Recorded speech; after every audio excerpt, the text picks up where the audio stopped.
माना जाता है कि अपने कार्य के प्रति समर्पण ही आपकी सफलता को निश्चित करता है। मेहनत, लगन और कार्य कुशलता के मिलन से ही आपका भाग्य तय होता है। आज के हमारे शो में हम आपको ऐसे ही एक व्यक्ति से रूबरू कराने जा रहे हैं जो न सिर्फ अपने पेशे के लिए प्रसिद्ध है बल्कि अपने हौसले और जुनून के लिए भी जाने जाते हैं। डॉक्टर यतीन देसाई एक प्रसिद्ध ऑर्थोपेडिक सर्जन है जो फिलहाल अहमदाबाद के सबसे बड़े मल्टी स्पेशलिटी हॉस्पिटल जायडस अस्पताल के ऑर्थोपेडिक विभाग की कमान संभाल रहे हैं, जहां आमतौर पर 50 साल की उम्र के बाद लोग अपना रिटायरमेंट प्लान करते हैं। वहीं 67 साल की उम्र में डॉक्टर यतीन देसाई एक उम्दा ट्रैकर है। निडरता को अपनी सबसे बड़ी ताकत बनाकर डॉक्टर यतीन देसाई ने अब तक 60 देशों की यात्रा की है और जंस्कार नदी पर 105 किलोमीटर की पद यात्रा के साथ ही 16 दिनों के एवरेस्ट बेस कैंप की भी यात्रा की है। प्रकृति प्रेमी डॉक्टर यतीन देसाई का मानना है कि प्रकृति एक मॉन्यूमेंट है जो पूरी जीव सृष्टि के लिए फायदेमंद है। लोगों को पहाड़ पर जाना चाहिए, पहाड़ को हराने के लिए नहीं बल्कि खुद पर विजय प्राप्त करने के लिए। ऐसे साहसी और प्रेरणादायक व्यक्ति का स्वागत हम अनस्ट्रीम टॉक्स में करते हैं।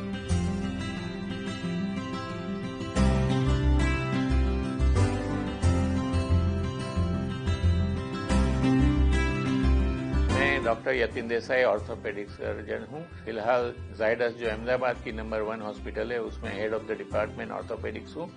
मेरे साथ मेरे 10 ऑर्थोपेडिक सर्जन काम कर रहे, लेकिन जब मैं पढ़ाई करता तो मैंने सोचा मुझे सर्जन बनना है और जब MBBS का रिजल्ट आया तो उसमें एक ही ब्रांच ऐसी थी जिसमें डायरेक्ट स्पेशलिटी में जा सकता था, वो ऑर्थोपेडिक्स थी। मैं 1978 की बात कर रहा हूँ, उस टाइम ऐसा था। तो मेरे पहले नंबर पे मेरा रैंक था तो तुरंत मुझे ऑनररीशिप मिल गया, जो यहाँ का टीचिंग हॉस्पिटल है, जहाँ का अस्पताल जिसको VS हॉस्पिटल बोलते हैं, वहाँ मैंने टीचिंग जॉब लिया और उस टाइम मेरा ऑनरेरियम था, मैं फुल टाइम नहीं था।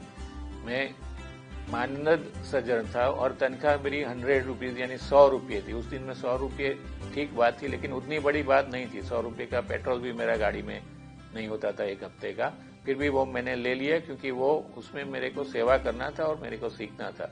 वो मेरा बिगेस्ट एसेट बन गया और आज मैं बोल सकता हूँ कि one of the successful surgeon हूँ। कई लोगों की सर्जरी जो रिकॉर्ड है वो मैंने की है।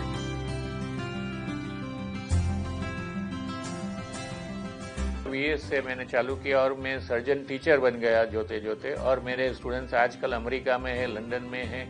कई स्टूडेंट के पास गोल्ड मेडल है यूनिवर्सिटी का और वो सब मुझे याद कर रहे हैं। कई लोग तो मुझे अमेरिका लंदन से दिवाली के दिन फोन कर दे, वही मेरी पूंजी है, वही मेरी खुशी है। कई ऑपरेशन जैसे किए मैंने, वर्ल्ड में यूनिक है। मैंने एक 98 इयर्स का माजी है, उनका हिप टूट गया 98 और 99 में मैंने रिपेयर किया। आज 103 इयर्स पे वो अपने फ्लैट में घूम रही है, उसका मुझे बहुत सेटिस्फेक्शन है। ऐसे कई उदाहरण है, 50-60 केस ऐसे हैं जिसमें 90 उम्र की उम्र से बड़े उम्र का मैंने ठीक किया है और वो खुशी से चल रहे हैं।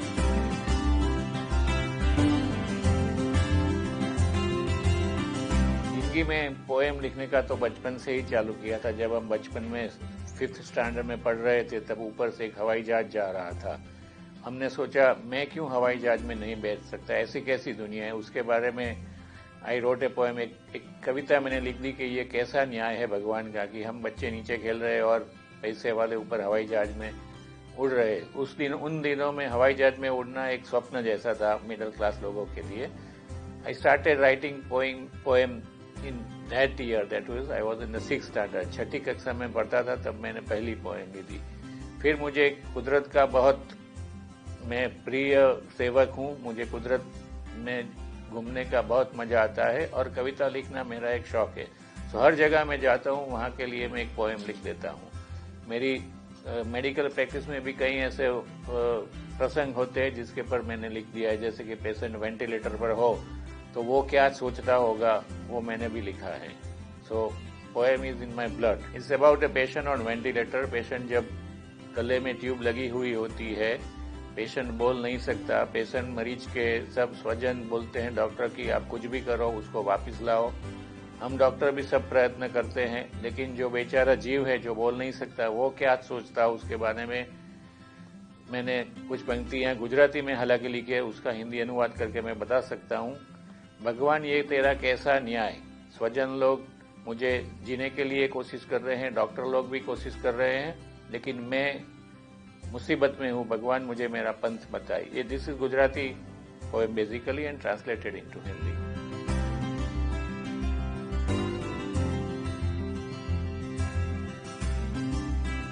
नो, बेसिकली मुझे पहले डॉक्टर ही बनना था। जैसे मैंने बताया, मेरी मदर तनतोड़ मेहनत करती थी हम दोनों तीनों भाई बहनों के लिए, तो डॉक्टर ही मेरा पेशा है और डॉक्टर ही बनना चाहता हूँ। एक अच्छा डॉक्टर बनने के मेरे मदर ने मुझे बोला था। I think I have fulfil that. मुझे खुशी है कि मैं वो कर सका।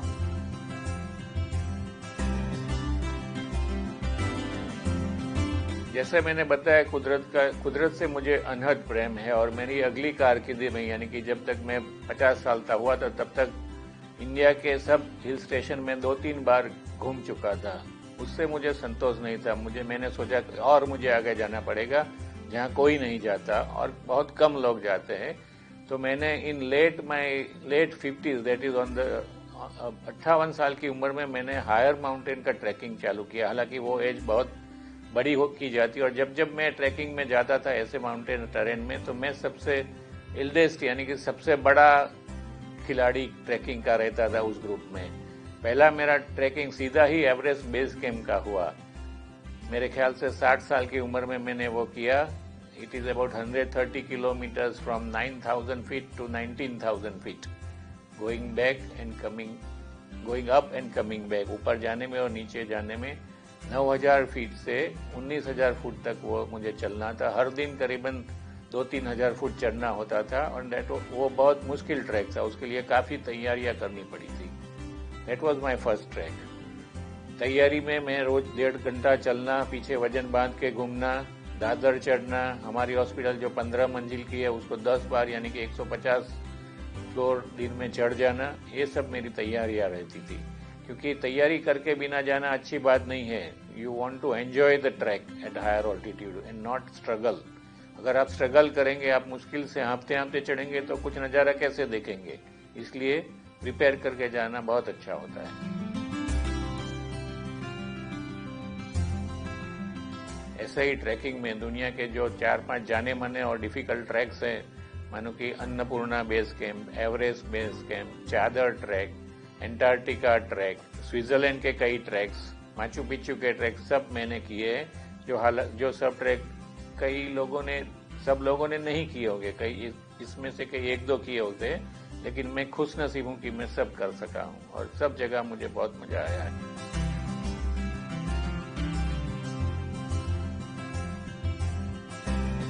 ट्रैकिंग में तो मुझे कोई डर नहीं लगता क्योंकि वो मैं एंजॉय करता हूं। लेकिन जब एक बार मैं बंजी करता था और उसके लिए हम न्यूजीलैंड में थे उस वक्त, क्वींसटाउन में, मैं और मेरे दोस्त और हमारे फैमिली करीबन 15 जन थे। सभी लोग बोलते थे मुझे कि आपको नहीं जाना है। फिर एक दिन सुबह मैं अकेला निकल गया 6 बजे, सब लोग होटल पे ही थे। मैंने सब लोगों को बोला कि मैं आपको 4 घंटे बाद फोन करूंगा, मुझे डिस्टर्ब मत करना, because I was shaken that time. I was worried कि क्या होगा। At the age of 55, I was trying bungee jumping in Queenstown. That was the scariest moment probably of my life. But मैंने जो कर लिया उसके बाद में मैंने सबको फोन किया कि I am all right.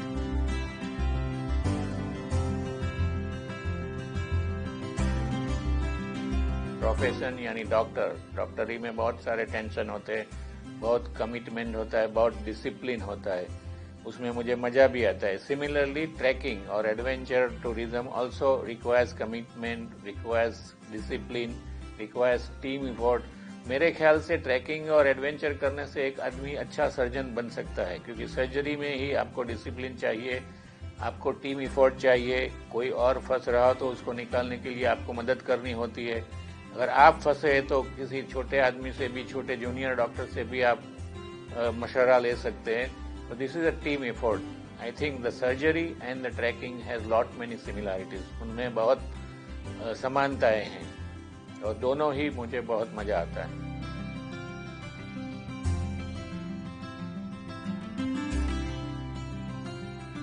I will tell you about the last day of Everest trek. मैं लास्ट दिन यानी कि छेल्ला दिन जब मैं एवरेस्ट ट्रेक कर रहा था और गोरक्षेप नाम की एक जगह से वहां से हमें 19,000 फीट बेस ट्रैक जाना था। वो अगले दिन हम शाम को टी हाउसेस बोलते हैं उनको, एक छोटा सा होटल जैसा कमरा जैसा होता है जहाँ कुछ नहीं होता है, इलेक्ट्रिसिटी वगैरह, उसमें बैठे थे और होटल मालिक ने बताया कि कल यहाँ एक बंदा आया था, 50 साल की उम्र थी, हंगेरी से था और उसको दिल का दौरा पड़ा और वो गुजर गया। I was thrilled because next day we were going to do that 19,000 trek and अगले ही दिन अगली शाम को वो मुझे सुनाता है कि एक आदमी मर गया था कल इधर यही सीट पे। Then I think that was the scariest moment for, वो मुझे अभी तक याद है। लेकिन जब करने के बाद वहां पहुंचे and we saw the foot hills of the Everest and the Khumbu glacier and we were right up to the base 1, that was the joyous moment. Similarly in Mansarovar we had a group of 51 people, हमारा 51 का group था, लेकिन जब guide ने बोला कि आगे बहुत बर्फबारी है नहीं जा सकेंगे, तो 51 में से 40 लोग ने बोला हम नहीं जाते। मैं और मेरे 10 साथी, जिसमें मैं सबसे बड़ा था, 11 लोग निकल पड़े, जो होना है होना, भगवान की मेहरबानी हम पर है, हम पूरा करेंगे। तो प्रदक्षिणा पूरा किया हमने। और जब रात को 12 बजे मैंने बाहर निकला, उस दिन पूनम की रात थी, तो कैलाश भगवान के माउंटेन पे, कपाल पे लाइट का रिफ्लेक्शन मुझे मिला, उसका मैंने क्लिक किया। That was the again one of the precious moments in my trekking. Another was, दूसरा एक आपको मैं बात बताऊंगा कि सुबह में 5 बजे की बात है, चौथे दिन एवरेस्ट ट्रैक के हम करीबन 15,000 फीट पे थे। सुबह में 5 बजे -25 डिग्री टेम्परेचर में मैं बाहर निकला और देखता हूं कि पहली किरण बर्फ के गिर रही है और पूरा बर्फ की चोटी सुनहरी हो गई है और साइड में एक बादल था, उसने ओम नाम का शेप ले लिया, जैसे बादल से ओम लिखा गया है भगवान ने। मैंने 2 मिनट में 3 क्लिक लगाई और चौथी क्लिक के टाइम वो गोल बादल हो गया। मैं असिस्टेंट शेरपा, मेरे साथ जो मेरा साथी शेरपा था, बोलता है साहब आप बहुत नसीबदार है, ऐसी फोटो बहुत कम लोगों को लेने मिलती है। तो मैं आई think that is again the second most precious moment for me.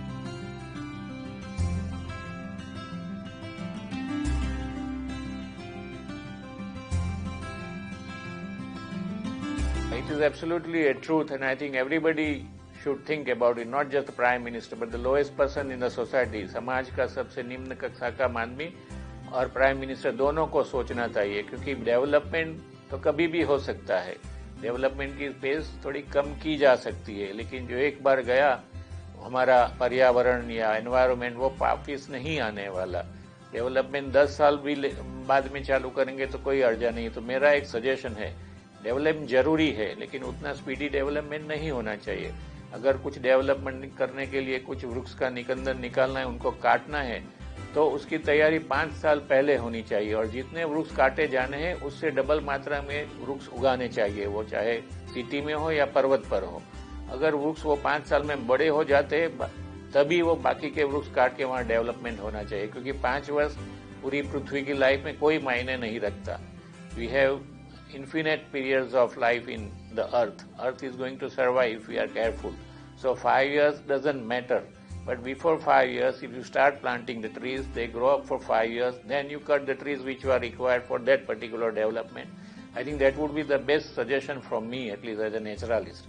क्योंकि कोई मकान बांधना हो तो नेचुरली बड़ा डैम बांधना हो या ब्रिज बांधना हो तो वृक्ष तो काटने ही पड़ेंगे, लेकिन उसका डेवलपमेंट का प्लान 5 वर्ष पहले क्यों नहीं किया जाता? वो प्लान करते तो 5 वृक्ष मानो कि काटने हैं तो 10 प्लांट डालते हैं, वो 5 साल में वो बड़े हो जाएंगे, फिर वो 5 प्लांट काटो, then I think you are at surplus and earth will have a beautiful environment. यही मेरा सजेशन है।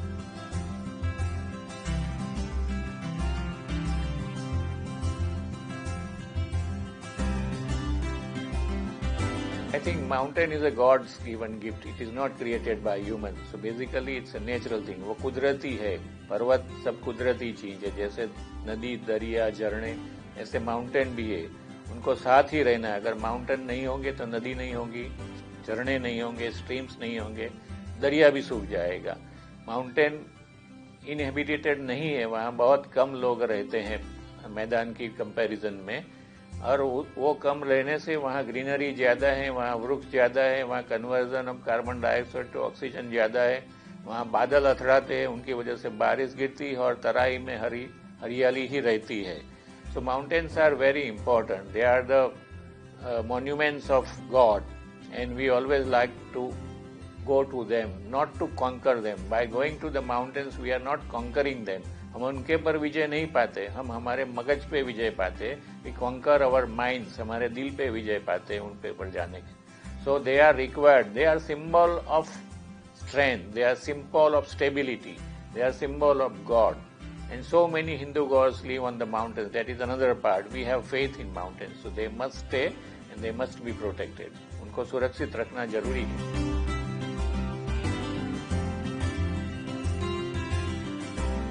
मैंने बोला ना कि प्रिपरेशन बहुत जरूरी है. आप माउंटेनियरिंग करते हैं और उसमें हाँफते हैं, उसमें थर थर आते हैं, कांपते हैं, तो फिर मजा ही नहीं है. सो प्रिपरेशन इम्पोर्टेंट है. आप इतनी प्रिपरेशन करो कि माउंटेन ट्रैक में आप as if you are walking in a garden. That sort of preparation every youth should do it. Then they would enjoy the trek, they would enjoy the scenery, and they will remember that God is there.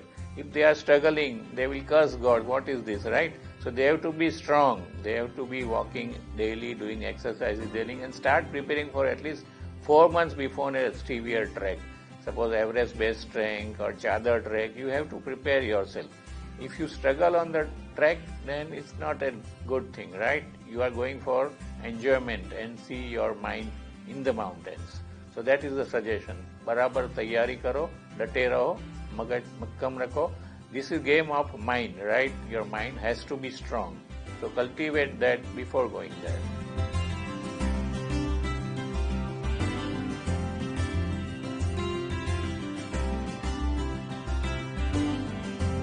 No, I think there won't be any last trek, and this at 66 also I have many wishes, because most of the trek, दुनिया में जो famous tracks है वो सब मैंने कर लिए. यानी कि मैथरहॉर्न का ट्रैक है, एवरेस्ट का ट्रैक है, अन्नपूर्णा का ट्रैक है, चादर ट्रैक है, माचू पिचू है, एंटार्क्टिका है, नॉर्वे में 1-2 ट्रैक्स है, वो सब मैंने कर लिए. तो अभी छोटे छोटे ट्रैक्स बाकी है, वो एक के बाद एक करने जाऊंगा.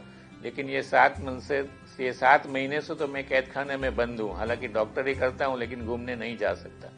मैंने 7 महीने में एक भी छुट्टी तक नहीं ली है. इतवार को भी मैंने काम किया है. So I am waiting when this corona goes और it becomes minimized and then I can trek and go out. ये मेरा ख्वाहिश है.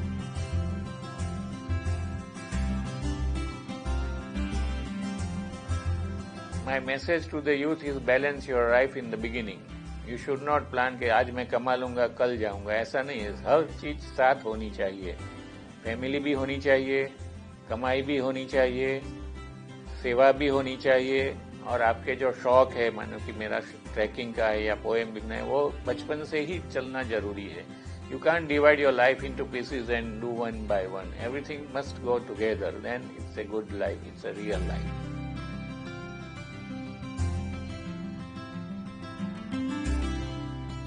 No, nothing is short in the life. Life itself is a long thing, right? It's not short life. Average lifespan is around 80 years here. So it has to be a planned thing, not a haphazard knee-jerk reaction. वो कोई जल्दबाजी नहीं चाहती है. जो हम सोचते हैं उसमें धीमे धीमे ही आगे बढ़ना जरूरी है. कोई फास्ट ट्रैक नहीं होता. उसमें कमिटमेंट होता है. एक चीज नक्की करो, उसका कमिटमेंट पूरा करो, चाहे 3 दिन लगे या 40 दिन लगे या लंबा टाइम भी लगे. The aim is important, and to achieve that aim you have to wait whatever number of hours और डेज और weeks it takes. But if you leave it before that, I think you are a coward. You will lose another battle again. So डटे रहो, नक्की करो गोल और पूरा करो, चाहे कितना भी टाइम लगे. जल्दबाजी मत करो.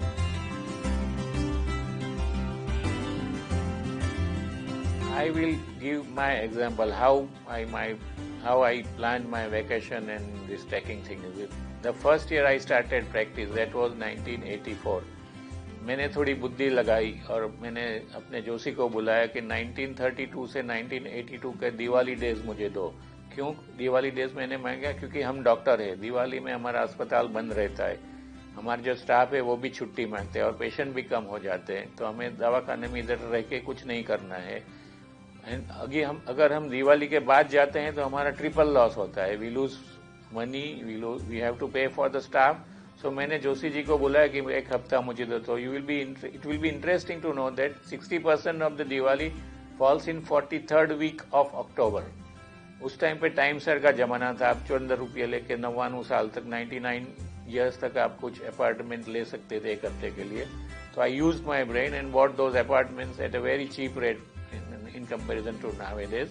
And then I am enjoying the vacation. So you must plan it. Your demands, your needs and plan it. Planning बहुत important है. Age is just a number.